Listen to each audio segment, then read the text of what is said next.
Alia adalah seorang gadis muda asal Indonesia, tepatnya dari sebuah desa kecil di Jawa Tengah.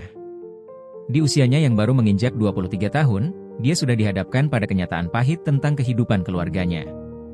Ayahnya yang bekerja sebagai petani tak lagi mampu mencukupi kebutuhan sehari-hari, apalagi setelah kondisi kesehatan ibunya menurun drastis. Dengan perasaan berat, Alia memutuskan untuk mencari pekerjaan di luar negeri sebagai TKW. Dia berharap dengan uang yang dikirimkannya nanti, keluarganya bisa hidup lebih layak. Meski penuh harapan, perasaan cemas dan ragu selalu menghantui pikirannya. Setelah melewati proses yang panjang dan birokrasi yang berbelit-belit, Alia akhirnya berangkat ke Taiwan. Dia disambut oleh agen penyalur tenaga kerja setibanya di Bandara Taipei.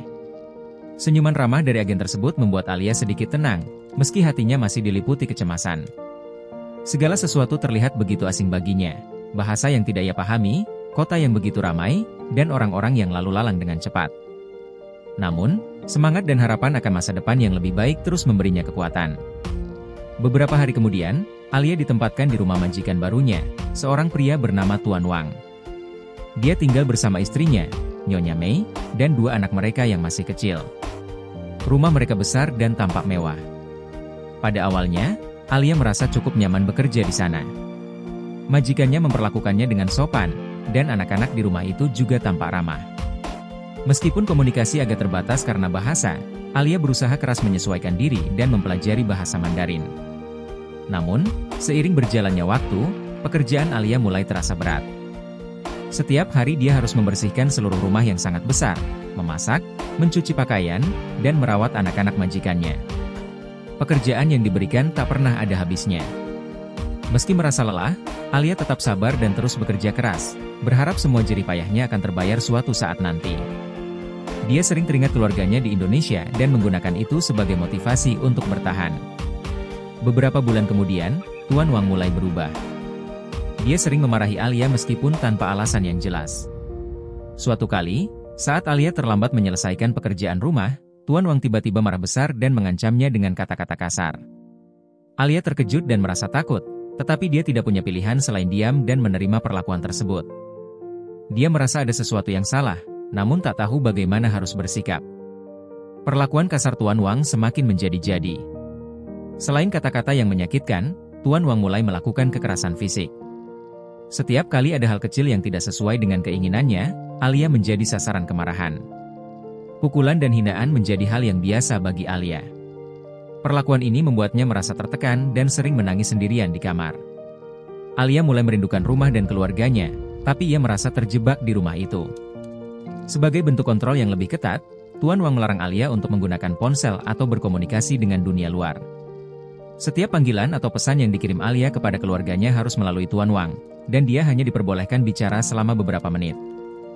Bahkan, agen penyalur yang sebelumnya menyambutnya dengan ramah pun tidak lagi merespons pesan-pesannya. Alia merasa benar-benar sendirian dan tidak punya siapa-siapa untuk dimintai tolong. Alia mencoba mencari cara untuk melaporkan situasinya kepada agen tenaga kerja. Saat majikannya sedang tidak ada di rumah, Alia berhasil mengirim pesan melalui telepon rumah kepada agen tersebut. Namun, balasan yang dia terima sangat mengecewakan. Agen tersebut hanya menenangkan Alia dan mengatakan bahwa dia harus bersabar karena itu adalah bagian dari pekerjaannya. Rasa putus asa mulai menyelimuti Alia. Dia merasa terperangkap dalam situasi yang semakin sulit. Tuan Wang tidak hanya berhenti pada kekerasan fisik dan verbal. Dia mulai mengancam Alia agar tidak mencoba melarikan diri atau menghubungi siapapun di luar. Jika kamu melarikan diri, jangan harap kamu bisa selamat. Aku punya koneksi di mana-mana, katanya suatu malam dengan tatapan dingin. Kata-kata itu menghantui Alia setiap hari, membuatnya hidup dalam ketakutan. Dia mulai berpikir bahwa tak ada jalan keluar dari neraka ini. Suatu malam, Alia memutuskan untuk melarikan diri. Dengan hati-hati, dia menunggu hingga semua orang di rumah tertidur. Dia mengumpulkan keberaniannya dan berusaha keluar dari rumah itu. Namun, ketika dia hampir mencapai pintu depan, dia melihat sesuatu yang membuatnya terhenti, kamera pengintai yang tersebar di seluruh rumah. Tuan Wang telah memasang kamera di setiap sudut rumah, memastikan Alia tidak akan bisa pergi tanpa ketahuan. Upaya pertamanya untuk melarikan diri gagal, dan Alia kembali ke kamar dengan perasaan hancur. Hari-hari berlalu dalam ketakutan dan tekanan yang semakin menghimpit. Beban pekerjaan yang berat, ancaman yang terus-menerus, serta perlakuan kejam dari Tuan Wang mulai menggerogoti tubuh Alia. Suatu hari, tubuhnya tak lagi mampu bertahan. Demam tinggi menyerangnya, tubuhnya lemah, dan dia mulai batuk-batuk. Namun, meskipun dalam kondisi sakit, Tuan Wang tetap memaksa Alia untuk bekerja. Dia tidak peduli dengan kondisi Alia, dan malah mengancam akan memotong gajinya jika dia tidak menyelesaikan tugas-tugas rumah. Alia, dalam keadaan lemah, berusaha tetap bertahan, meski pikirannya mulai diliputi rasa putus asa. Di tengah derita fisik yang dia alami, Alia menerima ancaman baru dari Tuan Wang. Suatu hari, saat Alia tidak bisa menyelesaikan tugas tepat waktu karena sakitnya, Tuan Wang marah besar. "Jika kamu mencoba kabur lagi, aku akan menyerahkanmu ke polisi. Aku bisa membuat mereka percaya kalau kamu mencuri dari kami, atau bahkan lebih buruk." Hari-hari berlalu dalam ketakutan dan tekanan yang semakin menghimpit. Beban pekerjaan yang berat, ancaman yang terus-menerus, serta perlakuan kejam dari Tuan Wang mulai menggerogoti tubuh Alia. Suatu hari, tubuhnya tak lagi mampu bertahan. Demam tinggi menyerangnya, tubuhnya lemah, dan dia mulai batuk-batuk. Namun, meskipun dalam kondisi sakit, Tuan Wang tetap memaksa Alia untuk bekerja. Dia tidak peduli dengan kondisi Alia, dan malah mengancam akan memotong gajinya jika dia tidak menyelesaikan tugas-tugas rumah. Alia, dalam keadaan lemah, berusaha tetap bertahan, meski pikirannya mulai diliputi rasa putus asa. Di tengah derita fisik yang dia alami, Alia menerima ancaman baru dari Tuan Wang. Suatu hari, saat Alia tidak bisa menyelesaikan tugas tepat waktu karena sakitnya, Tuan Wang marah besar. "Jika kamu mencoba kabur lagi, aku akan menyerahkanmu ke polisi. Aku bisa membuat mereka percaya kalau kamu mencuri dari kami, atau bahkan lebih buruk." Tuan Wang. Di tengah derita fisik yang semakin memburuk, Alia mendapat ancaman baru dari Tuan Wang. Suatu hari, saat dia tak bisa menyelesaikan tugas tepat waktu karena sakit, Tuan Wang meledak dalam kemarahan. Dengan suara dingin, dia berkata, "Jika kamu mencoba kabur lagi, aku akan menyerahkanmu ke polisi. Aku bisa membuat mereka percaya kalau kamu mencuri dari kami, atau bahkan lebih buruk. Kamu tahu aku punya koneksi di mana-mana." Ancaman itu membuat Alia gemetar. Dia tahu bahwa dalam posisi rentan sebagai pekerja asing, tidak akan mudah baginya membela diri di negara asing. Ancaman itu menambah ketakutannya, dan harapannya semakin memudar. Di lingkungan sekitar rumah majikannya, Alia kadang melihat beberapa pekerja migran lain. Suatu hari, saat ia diberi tugas untuk membuang sampah, Alia bertemu dengan seorang wanita muda bernama Fatimah, yang juga berasal dari Indonesia. Fatimah bekerja di rumah majikan lain, namun kondisinya tak jauh berbeda. Meski demikian, Fatimah masih bisa tersenyum dan memberikan semangat kepada Alia. "Jangan menyerah, Alia. Kita harus bertahan. Ada banyak orang yang mau membantu, kita hanya harus menemukan caranya," katanya dengan pelan agar tak ada yang mendengar. Sejak saat itu, Fatimah menjadi teman rahasia Alia, memberikan dukungan kecil seperti makanan tambahan atau pesan-pesan penyemangat. Dengan dukungan Fatimah, Alia mulai merencanakan pelarian kedua. Fatimah memberitahu Alia bahwa ada beberapa rute di lingkungan itu yang tidak terlalu diawasi oleh kamera. Fatimah juga mengenal seseorang yang bisa membantu Alia menemukan tempat aman setelah keluar dari rumah majikannya. Malam demi malam, Alia mempelajari pola gerakan keluarganya dan posisi kamera pengintai di rumah itu. Namun, ketakutan terus mengintai setiap langkah perencanaan mereka. Mereka sadar, satu kesalahan saja bisa berakibat fatal. Suatu malam, ketika Alia tak sengaja mendengar pembicaraan Tuan Wang di telepon, dia menemukan sesuatu yang mengejutkan. Ternyata, Tuan Wang terlibat dalam kegiatan ilegal. Alia mendengar kata-kata yang tidak dimengertinya sepenuhnya, tetapi cukup untuk membuatnya semakin takut. Percakapan itu seputar transaksi gelap dan nama-nama asing yang tampak terlibat dalam bisnis kotor.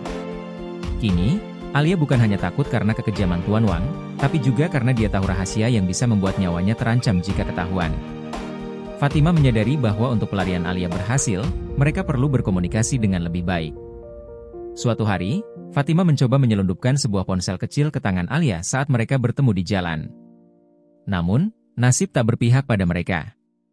Salah satu pengawas di lingkungan tersebut melihat pertemuan mereka dan melaporkan kejadian itu kepada majikan Fatimah. Tanpa peringatan, Fatimah diusir dari lingkungan itu oleh majikannya, meninggalkan Alia tanpa teman yang bisa dia andalkan. Menyadari bahwa dia harus mempersiapkan diri jika suatu saat ada kesempatan untuk melarikan diri, Alia mulai mencatat setiap pelecehan dan kekejaman yang dialaminya. Dia menulis setiap detailnya pada selembar kertas yang ia sembunyikan di tempat tersembunyi di kamarnya. Dia berharap suatu hari bukti-bukti ini bisa digunakan untuk melawan Tuan Wang dan membawa keadilan bagi dirinya. Menulis ini juga memberinya sedikit kekuatan, seolah-olah dengan menuliskannya, ia tak lagi sepenuhnya sendirian dalam penderitaan yang ia alami. Di tengah penderitaannya, Alia menemukan simpati yang tak terduga dari salah satu anak di rumah majikannya, seorang gadis kecil bernama Mei Ling. Gadis itu, meskipun masih sangat muda, tampak memahami penderitaan Alia. Beberapa kali, Mei Ling berusaha menyelinap masuk ke kamar Alia untuk memberikan makanan atau sekedar berbicara dengannya. Namun, anak itu juga terlihat takut pada ayahnya. "Maafkan aku, Kak Alia, aku ingin membantu, tapi aku takut pada ayah," bisiknya suatu malam. Simpati Mei Ling membuat Alia merasa sedikit lebih manusiawi di tengah keterasingannya. Dengan harapan yang masih tersisa, Alia mencoba pelarian kedua. Kali ini, dia memilih rute melalui jendela di lantai 2, berharap bisa keluar tanpa terdeteksi. Malam itu begitu sunyi, dan Alia merasakan detak jantungnya semakin cepat. Namun, saat ia melangkah keluar dari jendela, suara keras terdengar dari alarm keamanan rumah. Alarm itu membuat rumah Tuan Wang bergetar dan lampu di seluruh rumah menyala. Alia tak sempat bergerak lebih jauh sebelum dia ditangkap kembali oleh Tuan Wang yang marah besar. Kemarahan Tuan Wang tak tertahankan. Sebagai hukuman atas percobaan pelarian kedua, Tuan Wang mengurung Alia di sebuah kamar kecil di lantai bawah. Kamar itu gelap, pengap, dan tidak memiliki jendela. Tidak ada makanan, tidak ada air. Alia dibiarkan di sana selama berhari-hari, sendirian dengan rasa lapar dan keputusasaannya. Setiap detik terasa seperti siksaan. Tubuhnya lemah, pikirannya melayang-layang di ambang kehancuran, tapi jauh di dalam hatinya, secercah harapan tetap bertahan, kecil namun kuat. Alia tahu, dia harus bertahan. Setelah insiden pelarian kedua, Tuan Wang semakin memperketat kontrolnya terhadap Alia. Tidak hanya secara fisik, tetapi juga mental. Setiap hari, Alia dibombardir dengan kata-kata kasar dan hinaan yang meruntuhkan semangatnya. "Kamu tidak ada gunanya. Tidak ada yang peduli padamu di sini." Tidak ada hari, ketika sedang membersihkan ruang tamu, Alia mendengar potongan berita dari televisi yang ditinggalkan menyala oleh majikannya. Berita itu melaporkan tentang kampanye baru pemerintah Taiwan untuk melindungi hak-hak pekerja asing. Alia mendengar kata-kata seperti perlindungan hukum, hak asasi, dan pelaporan tanpa ancaman. Harapan kecil mulai tumbuh kembali di hati Alia. Mungkin, jika dia bisa menghubungi orang yang tepat, ada kesempatan baginya untuk keluar dari neraka ini. Dengan harapan yang diperolehnya dari berita itu, Alia memberanikan diri untuk berinteraksi dengan Nyonya Chen, tetangga yang mulai curiga. Suatu hari ketika diberi tugas membuang sampah, Alia secara diam-diam menulis pesan singkat di selembar kertas dan memberikannya kepada Nyonya Chen. Pesan itu berbunyi, tolong bantu saya.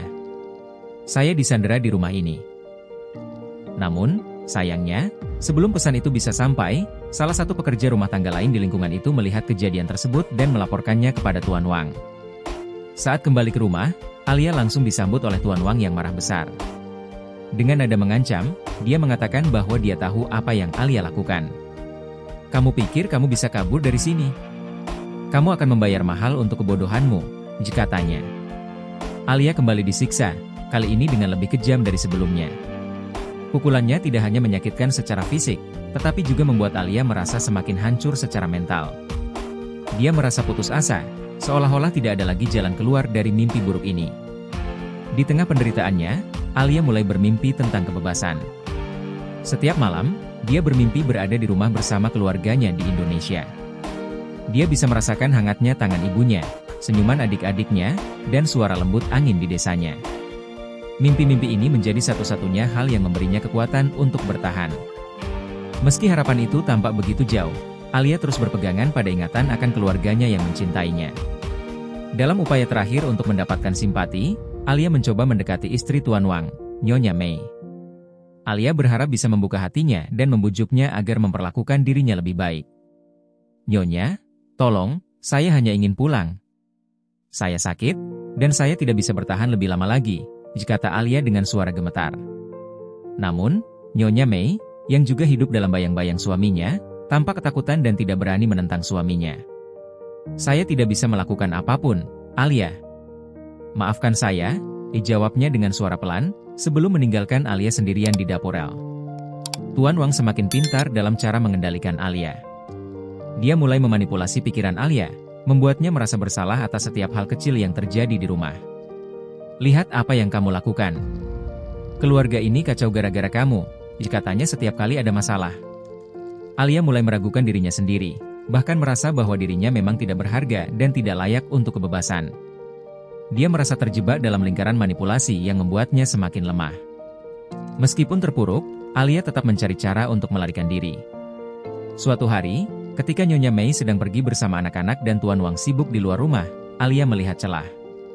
Dia tahu bahwa Nyonya Mei selalu meninggalkan ponselnya di kamar tidur. Dengan hati-hati, Alia menyelinap ke dalam kamar dan menemukan ponsel itu tergeletak di atas meja rias. Tangannya gemetar saat dia mengambilnya, berharap kesempatan ini tidak sia-sia. Dengan tangan yang masih gemetar, Alia segera membuka ponsel dan menghubungi keluarganya di Indonesia. Suara ibunya yang pertama kali terdengar di ujung telepon membuat Alia hampir menangis. "Bu, tolong aku disekap di sini. Majikanku kejam. Aku tidak tahu harus berbuat apa," kata Alia dengan suara serak. Ibunya terkejut dan langsung menyadari betapa parahnya situasi ini. Dia berjanji akan segera mencari bantuan dan melaporkan masalah ini ke pihak berwenang. Meskipun percakapan itu hanya berlangsung singkat, Alia merasa harapan kembali membara di hatinya. Ini mungkin menjadi awal dari jalan keluar yang selama ini dia impikan. Keluarga Alia di Indonesia, yang panik setelah mendengar kabar dari Alia, segera mencoba menghubungi agen tenaga kerja yang memberangkatkan Alia ke Taiwan. Mereka berharap agen tersebut bisa membantu, namun sayangnya, tanggapan yang mereka terima sangat mengecewakan. Agen itu berdalih bahwa masalah Alia sudah berada di luar wewenang mereka, dan mereka hanya bisa memberi saran untuk mengikuti aturan yang berlaku. Dengan perasaan frustrasi dan putus asa, keluarga Alia mencari cara lain untuk menyelamatkan putri mereka, tetapi mereka tahu waktu semakin mendesak. Alia, yang kini semakin tertekan oleh situasi dan ancaman yang terus meningkat, merasa bahwa satu-satunya cara untuk keluar dari neraka ini adalah dengan menghadapi Tuan Wang secara langsung. Meskipun ketakutan masih menghantuinya, Alia mulai menyusun rencana untuk konfrontasi. Dia tahu bahwa ini akan menjadi tindakan yang sangat berbahaya, tapi dia juga sadar bahwa hidupnya bisa berakhir lebih buruk jika terus berada dalam kekuasaan majikannya. Setiap malam, dia memikirkan kata-kata yang akan dia sampaikan, dan Alia tidak bisa menghindari kenyataan bahwa dia semakin terjebak dalam depresi. Hari-hari penuh penderitaan membuatnya merasa sangat hampa, dan kadang-kadang, dia merasa ingin menyerah sepenuhnya. Namun, setiap kali perasaan itu datang, Alia kembali memikirkan keluarganya di Indonesia. Mimpi tentang kebebasan dan bayangan dirinya berkumpul kembali dengan orang-orang yang dicintainya memberikan kekuatan baginya untuk bertahan, meski hanya dalam sisa-sisa kekuatan yang ada. Setelah berbulan-bulan tertekan, Alia akhirnya mendapatkan keberanian yang dia butuhkan untuk menghadapi majikannya. Suatu malam, ketika Tuan Wang mulai mengancamnya lagi, Alia, dengan napas yang berat dan tangan gemetar, berdiri dan membalas kata-kata majikannya. "Aku tidak akan diam lagi. Aku punya hak, dan aku akan melawan," serunya, meskipun tubuhnya masih dipenuhi ketakutan. Tuan Wang, yang tidak menyangka Alia akan melawan, tampak terkejut sejenak, tapi kemudian kemarahannya meningkat. Konfrontasi antara Alia dan Tuan Wang memuncak dalam pertengkaran fisik. Dalam upaya mempertahankan dirinya, Alia terluka. Tuan Wang menyerangnya dengan brutal, tetapi dalam kekacauan itu, Alia berhasil merebut ponsel Tuan Wang dan mengambil foto dirinya yang terluka sebagai bukti. Luka-luka fisiknya memang parah, tetapi Alia merasa bahwa ini adalah langkah penting untuk akhirnya membuka pintu kebebasannya. Dengan bukti di tangannya, dia tahu bahwa dia sekarang memiliki sesuatu yang bisa digunakan untuk melawan. Dengan sisa tenaga yang ada, Alia melarikan diri ke tetangga yang selama ini bersikap simpatik terhadapnya, Nyonya Chen. Meski ketakutan, Alia menceritakan seluruh kejadian yang dialaminya dan menunjukkan bukti-bukti kekerasan dari majikannya. Nyonya Chen, yang sejak awal curiga akan perlakuan Tuan Wang terhadap Alia, mendengarkan dengan hati-hati. Dia tahu bahwa dia harus melakukan sesuatu. "Kita harus melaporkannya ke polisi," kata Nyonya Chen dengan tegas. Nyonya Chen memutuskan untuk melapor ke polisi lokal dan membawa Alia bersamanya sebagai saksi utama. Mereka memberikan bukti kekerasan fisik yang dialami Alia, serta foto-foto yang diambil dari ponsel Tuan Wang. Namun, sayangnya, polisi lokal tidak segera merespons laporan tersebut. Mereka tampak acuh tak acuh dan menganggap ini sebagai masalah rumah tangga biasa. Alia merasa kecewa dan semakin cemas karena meskipun dia sudah melapor, tidak ada tindakan konkret yang diambil. Hari-hari berlalu, dan tidak ada kabar dari polisi. Alia mulai merasa bahwa semua usahanya sia-sia. Dia merasa kehilangan harapan sekali lagi, berpikir bahwa meskipun dia telah melawan dan mengumpulkan bukti, tidak ada yang peduli dengan nasibnya sebagai seorang pekerja asing. Setiap malam, dia kembali dihantui oleh mimpi buruk tentang kehidupannya di rumah majikan, dan ketakutan bahwa dia mungkin tidak pernah bisa pulang ke Indonesia. Sementara itu, Tuan Wang semakin marah dengan tindakan Alia yang berani melaporkannya. Suatu malam, dengan nada dingin, dia mengancam akan menjual Alia kepada sindikat perdagangan manusia jika dia berani mencoba kabur lagi. Kamu pikir bisa melarikan diri dari sini? Kalau kamu terus melawan, aku punya teman-teman yang bisa membawamu jauh dari sini, dan kamu tidak akan pernah ditemukan lagi, iancamnya. Alia merasa ketakutan yang mendalam, menyadari bahwa ancaman ini mungkin bukan sekadar kata-kata kosong. Dia tahu, risikonya semakin besar, tetapi dia juga tahu bahwa dia tidak punya pilihan lain. Ancaman yang semakin nyata dari Tuan Wang membuat Alia mengambil keputusan yang berani. Dia tahu bahwa melarikan diri adalah satu-satunya jalan keluar, meskipun risikonya sangat besar. Apapun yang terjadi, aku harus keluar dari sini, pikirnya. Alia mulai menyusun rencana pelarian terakhirnya. Dia tahu rute-rute yang diawasi oleh kamera, waktu-waktu ketika rumah kosong, dan kemungkinan-kemungkinan untuk kabur dengan cepat. Kali ini, dia tidak hanya melarikan diri untuk kebebasan, tapi untuk bertahan hidup.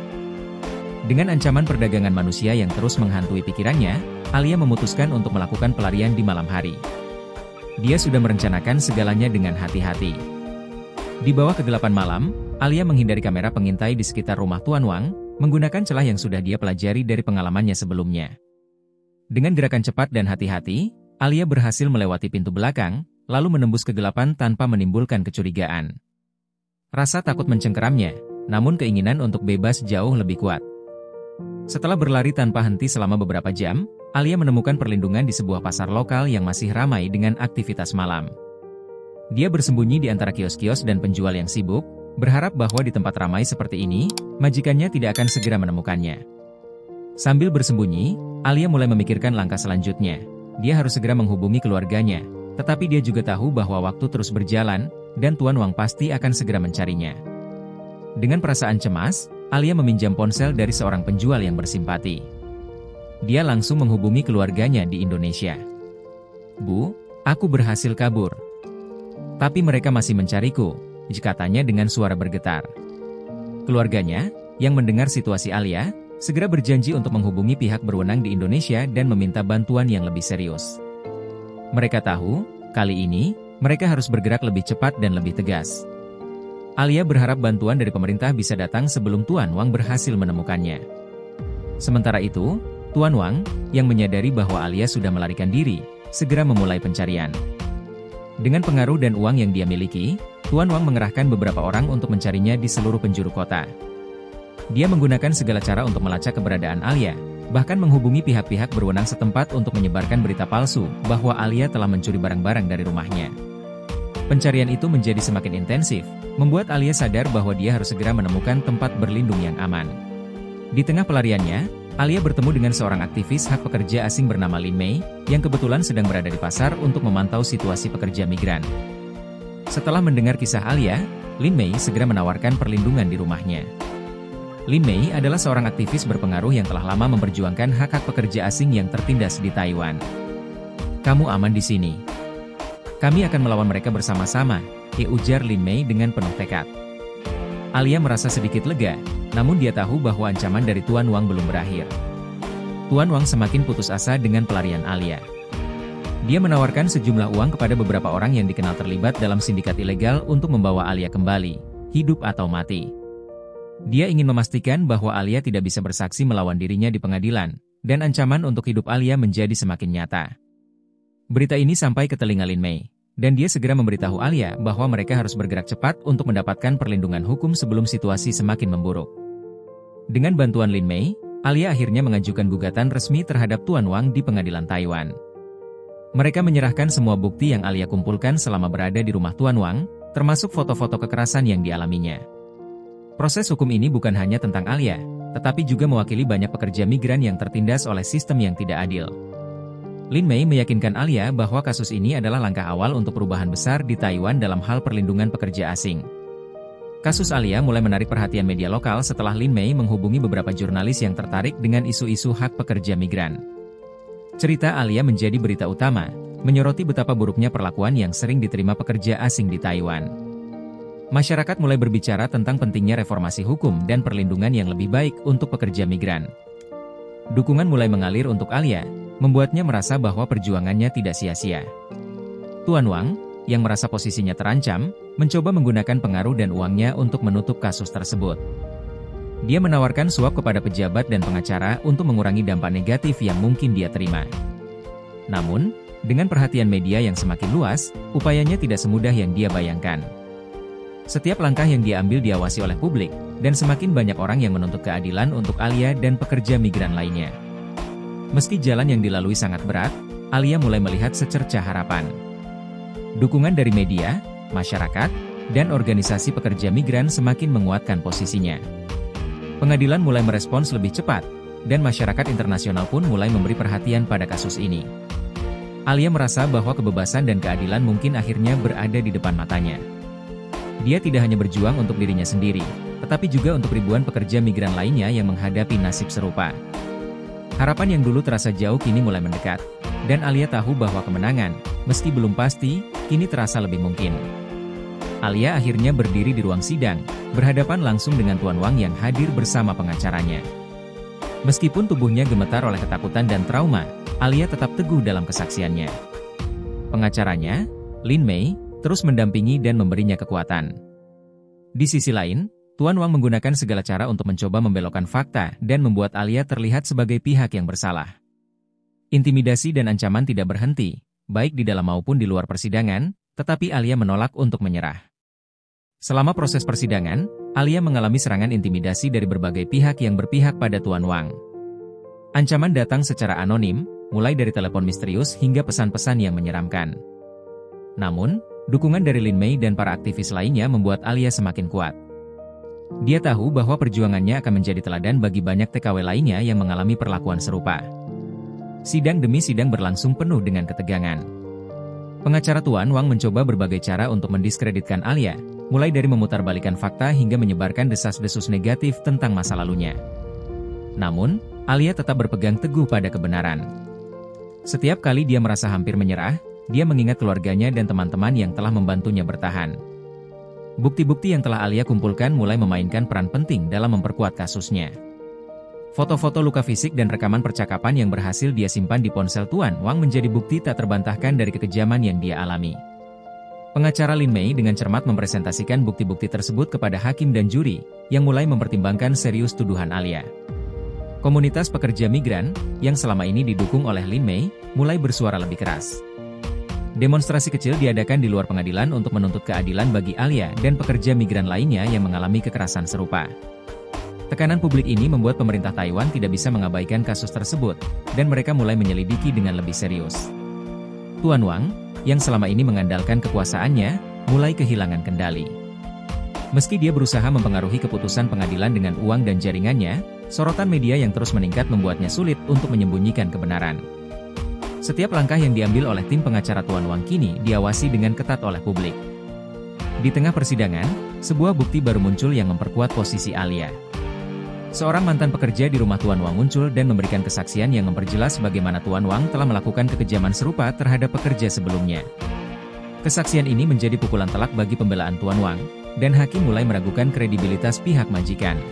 Media internasional, yang sebelumnya hanya meliput sekilas tentang kasus ini, mulai terlibat lebih dalam. Kasus Alia menjadi simbol perjuangan hak-hak pekerja migran di seluruh dunia. Liputan ini memberikan tekanan lebih besar bagi pihak pengadilan untuk memberikan putusan yang adil dan transparan. Dengan semakin banyak sorotan publik, Alia merasa dukungannya semakin kuat. Meskipun dukungan publik semakin besar, Alia tetap menghadapi tekanan mental yang luar biasa. Setiap malam sebelum persidangan, mimpi buruk tentang penyiksaan dan ancaman Tuan Wang menghantui pikirannya. Namun, Alia tahu dia tidak bisa mundur. Dengan dukungan dari keluarga di Indonesia dan Lin Mei, dia terus berjuang hingga akhir.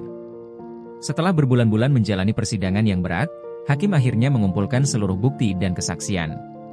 Pengacara Alia telah bekerja tanpa henti untuk menunjukkan bahwa Tuan Wang bersalah atas segala bentuk kekerasan fisik dan mental yang dialami Alia. Meski ancaman terus menghantui, Alia merasa lebih dekat dengan keadilan yang selama ini dia impikan. Pada akhirnya, hakim mulai mempertimbangkan semua bukti yang telah diajukan oleh Alia dan timnya.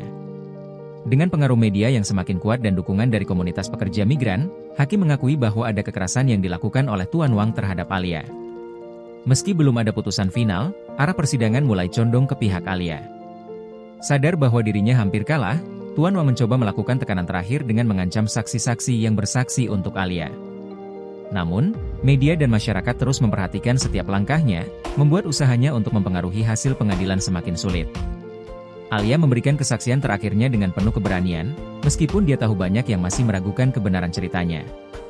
Dia berbicara tentang mimpi buruk yang dia alami setiap malam, tentang rasa takut yang menghantuinya, dan tentang harapan untuk kebebasan yang memberinya kekuatan untuk terus berjuang. Sidang berlanjut dengan bukti-bukti yang menguatkan posisi Alia. Kesaksian dari mantan pekerja, bukti fisik, dan dukungan dari aktivis serta komunitas pekerja migran menjadi faktor penentu dalam memperkuat kasus ini. Meskipun majikan Alia mencoba membelokkan jalannya pengadilan, Alia kini memiliki dukungan yang kuat. Kasus Alia menjadi berita internasional. Media di berbagai negara melaporkan tentang kekerasan yang dialami oleh TKW di luar negeri. Alia tidak lagi hanya berjuang untuk dirinya sendiri, tapi juga untuk ribuan perempuan lain yang mungkin mengalami nasib yang sama. Masyarakat internasional mulai menuntut perubahan dalam kebijakan perlindungan pekerja migran, dan Alia menjadi simbol perjuangan mereka. Setelah perjuangan panjang, pengadilan akhirnya memutuskan bahwa Tuan Wang bersalah atas kekerasan dan pelecehan terhadap Alia. Tuan Wang dijatuhi hukuman penjara, dan Alia menerima kompensasi atas penderitaan yang dia alami. Kemenangan ini bukan hanya milik Alia, tapi juga milik semua pekerja migran yang tertindas. Meski tubuhnya terluka, semangat Alia tetap teguh. Alia akhirnya kembali ke Indonesia. Keluarganya menyambutnya dengan penuh kebahagiaan, meskipun mereka tahu bahwa Alia telah melalui trauma yang mendalam. Meski jiwanya terluka, Alia merasa bangga karena berhasil melawan ketidakadilan. Di Indonesia, Alia memutuskan untuk bergabung dengan gerakan yang memperjuangkan hak-hak pekerja migran, memastikan bahwa apa yang dialami tidak akan terjadi pada orang lain. Dengan kepala tegak, Alia memulai babak baru dalam hidupnya.